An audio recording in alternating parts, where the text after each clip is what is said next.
क्या होगा अगर मैं आपसे कहूँ कि इंटरस्टेलर में जो सबसे बड़ा रहस्य है उसका पहला क्लू फिल्म शुरू होने के कुछ ही मिनटों में आपको दे दिया जाता है, लेकिन उस समय आपको पता ही नहीं चलता कि आप जो देख रहे हैं वही पूरी कहानी की सबसे महत्वपूर्ण घटना है।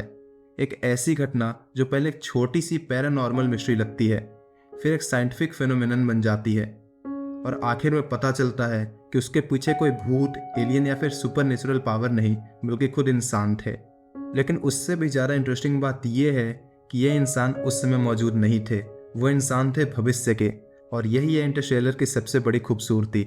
यह सिर्फ एक एस्ट्रोनॉट के स्पेस में जाने की कहानी नहीं है, यह एक ऐसी कहानी है जहां इंसान अपने भविष्य को बचाने के लिए अपने ही अतीत तक पहुंच जाता है।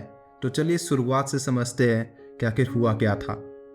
कहानी शुरू होती है एक ऐसी अर्थ से जहां इंसानों की सबसे बड़ी प्रॉब्लम युद्ध या फिर कोई एलियन अटैक है ही नहीं, प्रॉब्लम है खाना। एक अजीब बीमारी क्रॉप्स को खत्म करती जा रही है और पूरी दुनिया धीरे धीरे ऐसी स्थिति में पहुंच रही है जहां इंसानों के लिए पर्याप्त फूड बचना मुश्किल हो जाएगा। ऊपर से और लगातार धूल के अंधड़ आते हैं। लोगों को लगता है कि अब इंसान का भविष्य साइंस और टेक्नोलॉजी में नहीं बल्कि फार्मिंग में है। और इसी दुनिया में रहता है फिल्म का मेन कैरेक्टर कूपर। कूपर कभी नासा का पायलट और इंजीनियर था। वह बेहद इंटेलिजेंट है, मशीन्स और फिजिक्स को समझता है और उसे उड़ना बहुत पसंद है। लेकिन वह अब एस्ट्रोनॉट नहीं है, वह अब एक किसान है। उसका एक बेटा है टॉम और एक बेटी है मर्फ। टॉम है जो फार्मिंग को ही अपना फ्यूचर मानता है, लेकिन मर्फ बिल्कुल अपने पिता जैसी है। वह हर चीज़ पर सवाल करती है, वह क्यूरियस है, इंटेलिजेंट है और उसे लगता है कि उसके बेडरूम में कोई घोस्ट है, क्योंकि उसके बुक शेल्फ से कभी कभी किताबें अपने आप गिरती हैं। कूपर ऑब्वियसली भूतों पर विश्वास नहीं करता। उसका मानना है कि हर चीज़ के पीछे कोई ना कोई साइंटिफिक एक्सप्लेनेशन जरूर है। और फिर एक दिन वही बुक शेल्फ एक ऐसा क्लू देती है जो कूपर की पूरी ज़िंदगी बदल देता है। किताबें रैंडम तरीके से नहीं गिर रही थी, उनके गिरने का पैटर्न था। कूपर उस पैटर्न को डिकोड करता है और उससे मिलते हैं कुछ कोऑर्डिनेट्स। कूपर और मर्फ उन कोऑर्डिनेट्स का पीछा करते हैं और वहाँ उन्हें कुछ ऐसा मिलता है जिसके बारे में किसी को पता ही नहीं था, एक सीक्रेट नासा फैसिलिटी। यही कूपर को पता चलता है कि नासा अभी भी मौजूद है और उससे भी बड़ी बात, नासा के पास ह्यूमैनिटी बचाने का एक आखिरी मौका है। सैटर्न के पास एक वर्महोल दिखाई दिया है।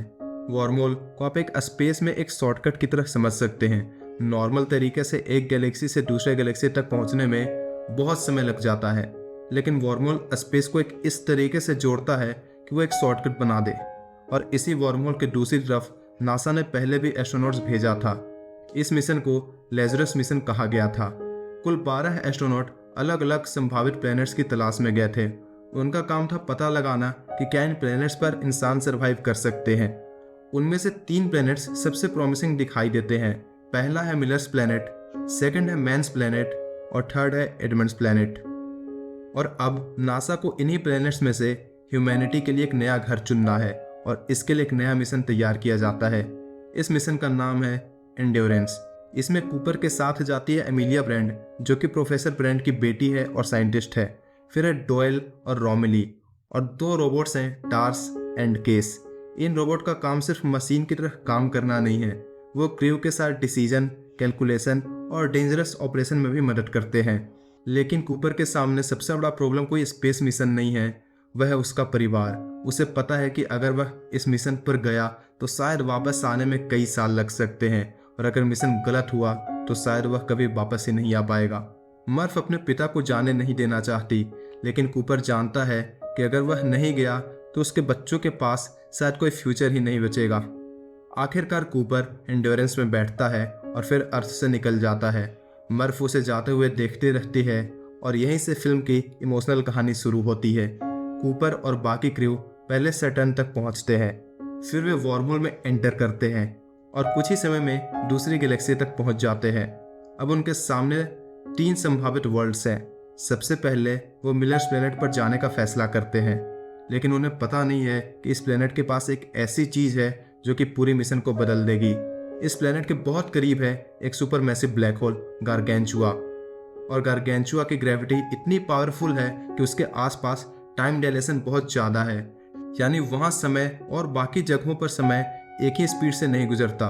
मिलर्स प्लेनेट पर सिर्फ 1 घंटा अर्थ के लगभग 7 साल के बराबर है। यानी अगर कूपर वहाँ कुछ घंटे बिताता है तो अर्थ पर कई साल गुजर सकते हैं। क्रू है जो प्लेनेट पर उतरता है। शुरुआत में उन्हें लगता है कि यहाँ सिर्फ पानी है, लेकिन तभी एक सुनामी से भी विशाल वेव दिखाई देती है, इतनी विशाल कि उन्हें स्टार्टिंग में लगता है कि वो कोई पहाड़ है। इसी इंसिडेंट में उनका एक क्रू मेंबर डॉयल मारा जाता है। कूपर और अमेलिया मुश्किल से वापस स्पेसक्राफ्ट तक पहुंचते हैं, लेकिन असली शौक तभी मिलता है जब वो एंडोरेंस पर वापस आते हैं। रोमली ने, जो कि स्पेसक्राफ्ट में बैठकर उनका इंतजार किया था, उसके लिए सिर्फ कुछ घंटे नहीं बल्कि 23 साल से ज़्यादा का समय बीत चुका था। यानी कूपर करीब 3 घंटे तक उस प्लेनेट पर रहा था। और यहीं पे कूपर के लिए सबसे दर्दनाक मोमेंट आता है। यहाँ वह अपने बच्चों के वीडियो मैसेजेस देखता है। एक मैसेज आता है, फिर दूसरा, फिर तीसरा। हर मैसेज के बीच 3 साल बीत चुके हैं। टॉम बड़ा हो गया है, मर्फ भी बड़ी हो गई है। कूपर अपने बच्चों का बचपन स्क्रीन पर खत्म होते हुए देख रहा है, लेकिन वह उनके पास नहीं है। उसके लिए शायद कुछ ही घंटे गुजरे हैं, लेकिन उनके बच्चों की जिंदगी के कई डिकेड्स निकल चुके हैं। और अब कूपर समझ चुका है कि स्पेस में डिस्टेंस सिर्फ किलोमीटर से नहीं मापी जाती, कभी कभी डिस्टेंस को सालों से भी मापना पड़ता है। अब क्रू के पास सिर्फ 2 ऑप्शंस बचे हैं। पहला है मैन्स प्लेनेट और दूसरा है एडमंड्स प्लेनेट। अमेलिया है जो एडमंड्स प्लेनेट के पक्ष में है कि वहाँ चलते हैं, लेकिन कूपर मैन्स प्लेनेट चुनता है क्योंकि वहाँ उससे बेहतर डेटा मिल रहा होता है लाइफ की पॉसिबिलिटी का। और यह डिसीजन बाद में पूरी टीम को लगभग खत्म कर देता है।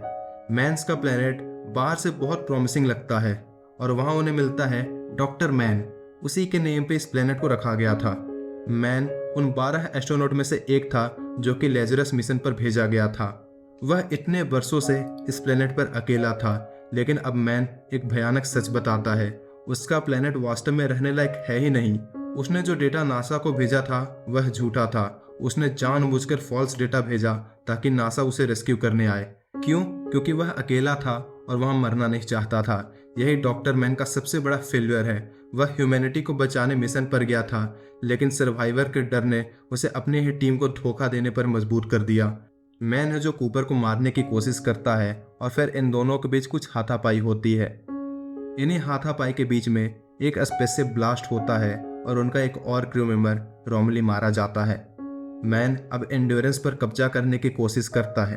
वह एक लैंडर लेकर स्पेसक्राफ्ट से डॉकिंग करने की कोशिश करता है, यानी कि उसे खुद में जोड़ने की कोशिश करता है, लेकिन वह सारे सेफ्टी प्रोटोकॉल का इग्नोर कर देता है जल्दबाजी में, और गलत डॉकिंग के कारण वह भी एक्सप्लोड हो जाता है।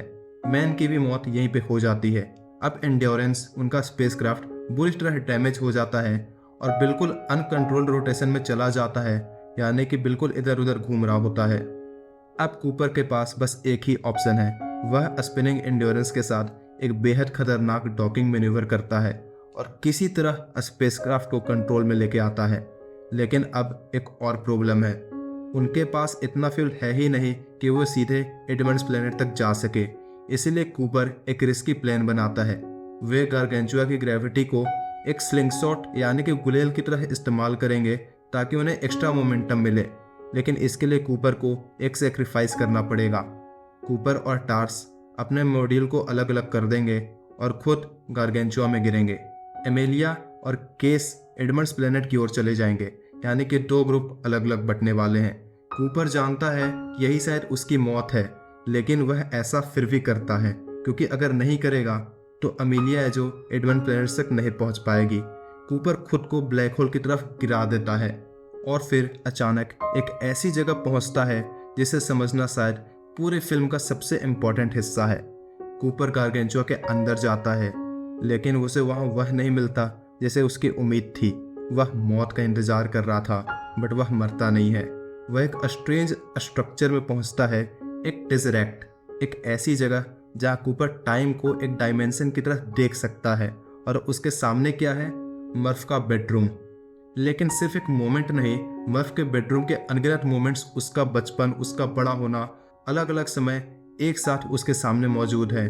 और तभी कूपर को एक शॉकिंग रियलाइजेशन होता है। मर्फ जिस घोस्ट की बात बचपन में करती थी वह कोई घोस्ट नहीं था, वह कूपर खुद था। जब मर्फ के कमरे से किताबें गिरती थी वह कूपर ग्रेविटी के जरिए उन्हें गिरा रहा था और उसे उसी तरीके से कोऑर्डिनेट्स मिले थे। वह भी कूपर नहीं भेजे थे। मतलब कि जिस घटना ने कूपर को नासा तक पहुंचाया, उस घटना के पीछे भी खुद कूपर का ही हाथ था। लेकिन अब एक सवाल है, अगर कूपर अतीत में मैसेज भेज सकता है तो वह मर्फ को क्या बताए? उसे याद आता है कि प्रोफेसर ब्रैंड को ग्रेविटी का एक इक्वेशन सॉल्व करना है एंड उसमें कुछ डेटा मिसिंग है। प्रोफेसर ब्रैंड ने वर्षों तक एक इक्वेशन पर काम किया था। अगर वह इक्वेशन सॉल्व हो जाती तो नासा जो जाइंट स्पेस स्टेशन को अर्थ से बाहर लॉन्च कर पाता। यही था प्लान ए। प्लान बी कुछ और था। प्लान बी में थाउजेंड्स ऑफ फर्टिलाइज्ड एम्ब्रॉय यानी कि दूसरे प्लेनेट पे जाके इंसानों को बड़ा करने का प्लान था। लेकिन प्लान बी का मतलब था अर्थ पर मौजूद लोगों को छोड़ देना। कूपर को पता चलता है कि प्रोफेसर ब्रैंड ने एक बहुत बड़ा सीक्रेट छुपाया था। प्लान ए को सॉल्व करना प्रैक्टिकली इम्पॉसिबल था क्योंकि इक्वेशन को ब्लैक होल की सिंगुलैरिटी से क्वांटम डेटा चाहिए था। कोई इंसान ब्लैक होल के अंदर जाकर वह डेटा वापस नहीं ला सकता। लेकिन कूपर अब ब्लैक होल के अंदर है और टार्स उस रोबोट ने सिंगुलैरिटी से क्वांटम डेटा है जो कलेक्ट कर लिया है। यही वह इंफॉर्मेशन है जिसकी मर्फ को ज़रूरत है। लेकिन कूपर इस इंफॉर्मेशन को धरती तक भेज नहीं पा रहा क्योंकि नॉर्मल कम्युनिकेशन ब्लैक होल से बाहर नहीं निकल सकती। तभी कूपर समझता है कि इस टेजरेक्ट में ग्रेविटी अलग तरीके से काम कर सकती है और ग्रेविटी टाइम को भी क्रॉस कर सकती है। अब कूपर को मर्फ तक मैसेज पहुंचाना है, लेकिन सीधे बोलकर नहीं। वह उसके बेडरूम में एक ऑब्जेक्ट देखता है, वही वॉच जो कूपर ने मर्फ को अर्थ पे छोड़ते समय दी थी। कूपर टार्स से क्वांटम डेटा को मॉर्स कोड में ट्रांसलेट करता है, फिर वही वॉच की सेकंड हैंड को ग्रेविटी के जरिए मूव करता है। एक मूवमेंट, एक सिग्नल, फिर दूसरा, फिर तीसरा। मर्फ उन सिग्नल्स को देखती है और धीरे धीरे उसे समझ आता है कि ये रैंडम मूवमेंट नहीं है, वह मोर्स कोड है। और तब उसे पता चलता है उसका घोस्ट कौन था। वह उसके पिता की आवाज़ सुन नहीं रही थी, वह अपने पिता का सिग्नल देख रही थी। कूपर उसे क्वांटम डेटा भेजता है। मर्फ उस डेटा को यूज़ करके ग्रेविटी का इक्वेशन सॉल्व करती है और यही वह मोमेंट है जहाँ ह्यूमैनिटी की कहानी बदल जाती है। प्लान ए आखिरकार पॉसिबल हो जाता है। अर्थ पर मौजूद इंसान जाइंट स्पेसन के जरिए प्लेनेट से निकल सकते हैं। ह्यूमैनिटी को नया फ्यूचर मिल जाता है। लेकिन कूपर के लिए एक और प्रॉब्लम है। उसका काम पूरा हो चुका है, टेजरेक्ट बंद होने लगता है और कूपर तथा टार्स वहाँ से निकल जाते हैं। कूपर को स्पेस में रेस्क्यू कर लिया जाता है और जब वह होश में आता है तो उसे पता चलता है कि अब वह अर्थ पर है ही नहीं, वह एक स्पेस हैबिटाट में है और उसे बताया गया है कि उसकी उम्र अब 124 साल है। जिस वक्त कूपर को लगता है कि उसने कुछ समय पहले ही मिशन शुरू किया था, वास्तव में इंसानों के लिए एक पूरी सेंचुरी गुजर चुकी थी। लेकिन सबसे बड़ा शौक अभी बाकी है। उस स्टेशन का नाम है कूपर स्टेशन। कूपर सोचता है कि शायद यह स्टेशन उसके नाम से रखा गया है, लेकिन उसे पता चलता है कि इस स्टेशन का नाम उसकी बेटी मर्फ के नाम पर रखा गया है।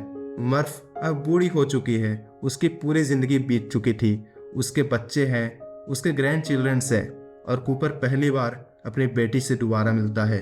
लेकिन यह रियूनियन वैसा नहीं था जैसे कूपर ने कभी इमेजिन किया था, क्योंकि मर्फ अब वह छोटी बच्ची नहीं रही जिसे उसने अर्थ पर छोड़ा था। वह एक बूढ़ी औरत है जो कि अपने डेथ बेड पर लेटी है। वह कूपर से कहती है कि कोई पिता अपनी बेटी को अपने बच्चे की डेथ बेड पर देखने के लिए नहीं होना चाहिए और वह उसे एक और जगह जाने के लिए कहती है, एमिलिया ब्रांड के पास, जो कि एडमंड्स प्लेनेट पर गई थी। वह एडमंड्स से जो खुद मर चुका था, लेकिन उसका प्लेनेट रहने लायक है। एमिलिया ब्रांड वहाँ नई कॉलोनी की शुरुआत करने वाली है और कूपर समझता है कि उसकी जर्नी अभी खत्म नहीं हुई। वह फिर टार्स के साथ निकल पड़ता है, इस बार ह्यूमैनिटी को बचाने के लिए नहीं बल्कि एमिलिया ब्रांड तक पहुंचने के लिए। यही थी फिल्म इंटरस्टेलर की कहानी। फिल्म में कुछ ऐसे कंपोनेंट्स हैं जिसे आज तक कोई नहीं समझ पाया, इसके लिए लोग बार बार फिल्म को देखते हैं। So make sure to watch that film and अगर ऐसे और वीडियोस देखना है so you can always subscribe and like the video.